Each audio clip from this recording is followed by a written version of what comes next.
নমস্কার বন্ধুরা, প্রচেষ্টা বস স্টাডিতে তোমাদেরকে স্বাগত। আজকে আমি একাদশ শ্রেণীর রাষ্ট্রবিজ্ঞান মডেল কোশ্চেন পেপার সেট 1 এই সেট 1-এর সমস্ত এমসিকিউ প্রশ্নের উত্তর তোমাদের সামনে তুলে ধরবো। তোমরা ভিডিওটা প্রথম থেকে শেষ পর্যন্ত দেখতে থাকো, আশা করি তোমাদের খুব ভালো লাগবে। প্রথম প্রশ্ন হচ্ছে, রিপাবলিক গ্রন্থটির রচয়িতা হলেন? এর উত্তরে প্লেটো। মার্কিন রাষ্ট্রবিজ্ঞান সংঘ প্রতিষ্ঠিত হয় 1903 সালে। 3 নম্বর প্রশ্ন হচ্ছে, রাষ্ট্রের একটি অপরিহার্য উপাদান হলো সরকার, সম্মিলিত জাতিপুঞ্জ, রাষ্ট্রীয় সংঘ। একটি রাষ্ট্রের স্থায়ী বাসিন্দা হলো নাগরিক। 6 নম্বর প্রশ্ন হচ্ছে, নাগরিক কথাটির সংজ্ঞা প্রদান করা হয়েছে ভারতীয় সংবিধানের? এগুলি কোনোটিতেই নয়, অপশান ডি। 7 নম্বর প্রশ্নটা তোমরা দেখে নাও, 7 নম্বর প্রশ্নের উত্তর হবে অপশান ডি। 8 নম্বর প্রশ্নটা তোমরা দেখে নাও, 8 নম্বর প্রশ্নের উত্তর হবে অপশান নাম্বার বি।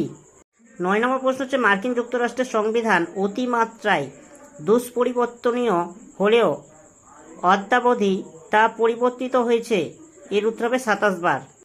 10 নম্বর প্রশ্ন দেখো, অলিখিত সংবিধান রয়েছে ব্রিটেনে? 11 নম্বর প্রশ্ন তোমরা দেখে নাও, 11 নম্বর প্রশ্নের উত্তর হচ্ছে অপশান বি।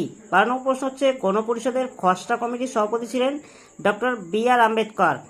13 নম্বর প্রশ্ন হচ্ছে, ভারতের সংবিধান গৃহীত হয়েছিল? এর উত্তর হবে 1949 সালের 26শে নভেম্বর। ভারতের সংবিধান কার্যকর হয়েছিল? এর উত্তর হবে 1950 সালের 26শে জানুয়ারি।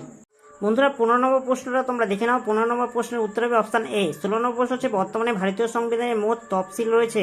এর উত্তর হবে 12টি। বর্তমানে সংখ্যাগত দিক থেকে ভারতীয় সংবিধানে মোট ধারা রয়েছে? এর উত্তর হবে 460-এর বেশি। 18 নম্বর প্রশ্ন হচ্ছে, ভারতীয় সংবিধানের স্বাধীনতার অধিকারকে স্বীকৃতি দেওয়া হয়েছে? এর উত্তর হবে অপশান নাম্বার ডি, 19 থেকে 21 নম্বর ধারা। এখানে 19 থেকে 22 নম্বর ধারা হবে। 19 নম্বর প্রশ্ন হচ্ছে, ভারতীয় সংবিধানের সাম্যের অধিকার স্বীকৃতি লাভ করেছে? এর উত্তর হবে 14 থেকে 18 নম্বর ধারায়। 20 নম্বর প্রশ্নটা তোমরা দেখে নাও, 20 নম্বর প্রশ্নের উত্তর হবে অপশান সি। 21 নম্বর প্রশ্নটা তোমরা দেখে নাও, অ্যারিস্টটলকে প্রথম রাজনীতিবিজ্ঞানী বলে চিহ্নিত করেছিলেন? এর উত্তর ম্যাক্সি, অপশান ডি। 22 নম্বর প্রশ্ন হচ্ছে, টিউটনরা সর্বপ্রথম বৃহদায়তন ড্যাশ কথা বলেন? এর উত্তর হবে রাষ্ট্রের কথা বলেন। বন্ধুরা, 23 নম্বর প্রশ্নের উত্তরটা তোমরা দেখে নাও, 23 নম্বর প্রশ্নের উত্তরটা হবে অপশান ডি, 11 নম্বর ধারা। 24 নম্বর প্রশ্নটা তোমরা দেখে নাও, 24 নম্বর প্রশ্নের উত্তর হবে 11টি, অপশান সি। 25 নম্বর প্রশ্ন হচ্ছে, গণপরিষদের স্থায়ী সভাপতি হিসাবে ড্যাশ নিযুক্ত হন? এর উত্তর হবে রাজেন্দ্র প্রসাদ, অপশান বি। 26 নম্বর প্রশ্ন হচ্ছে, গণপরিষদ গঠনের জন্য প্রাদেশিক আইনসভাগুলির নির্বাচনে ড্যাশ শতাংশ মানুষের ভোটাধিকার ছিল? এর উত্তর হবে 14%, অপশান এ।